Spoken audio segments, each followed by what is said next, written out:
महाराष्ट्रातून एक बातमी। समृद्धी महामार्गावर भीषण अपघात झालाय। 6 जणांचा मृत्यू झालाय। वर्ध्यामध्ये कारला भरधाव आयशर ट्रकची धडक बसली आहे। विरुळ इंटरचेंज जवळ कारला मागून आयशर ट्रकची धडक बसली।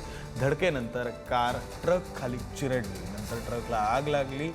पुण्यावरून नागपूरला निघालेल्या कुटुंबावर काळानं घाला घातला। गाडीनं पेट घेतल्याने कारमधील 4 जणांचा मृत्यू झालाय। ट्रकमधील ड्रायव्हर आणि क्लीनरचाही मृत्यू झालाय। मध्यरात्रीपासून समृद्धीवरील वाहतूक विस्कळीत झालेली आहे। महामार्ग पोलीस आणि पुलगाव पोलीस घटनास्थळी पोहोचलेले आहेत। समृद्धी महामार्गावर वर्धा जिल्ह्यातील विरुळ इंटरचेंज जवळ भीषण अपघात झाला आणि 6 जणांचा यामध्ये मृत्यू झाल्याची प्राथमिक माहिती आहे।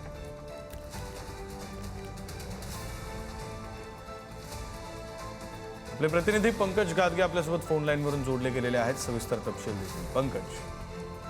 नक्कीच विक्रांत, अतिशय धक्कादायक ही बातमी समोर येत आहे। समृद्धी महामार्गावर भीषण अपघात झालेला आहे। कारला मागून आयशरची धडक दिली आहे। या धडकेमध्ये विक्रांत 6 लोकांचा मृत्यू झाल्याची प्राथमिक माहिती मिळत आहे। पुलगाव पोलीस स्टेशन अंतर्गत येणाऱ्या विरुळ इंटरचेंज जवळील ही घटना आहे। एकूणच पुण्यावरून मुलीची ऍडमिशन करून नागपूरला जात असलेल्या परिवारावर एकूणच काळाचा घाला असल्याची माहिती मिळत आहे। समृद्धी महामार्गावर रात्रीच्या दरम्यान इथेनॉलचा एक ट्रक पलटी झाला होता, म्हणून वाहतूक डायव्हर्ट करण्यात आली होती। त्याच वाहतूक थांबली असताना मागून भरधाव वेगाने एका ट्रकने जोरदार धडक दिली। ट्रकची धडक ही इतकी जोरदार होती की ट्रकच्या खाली कार ही चिरडली गेली आहे आणि ट्रकला आग लागली।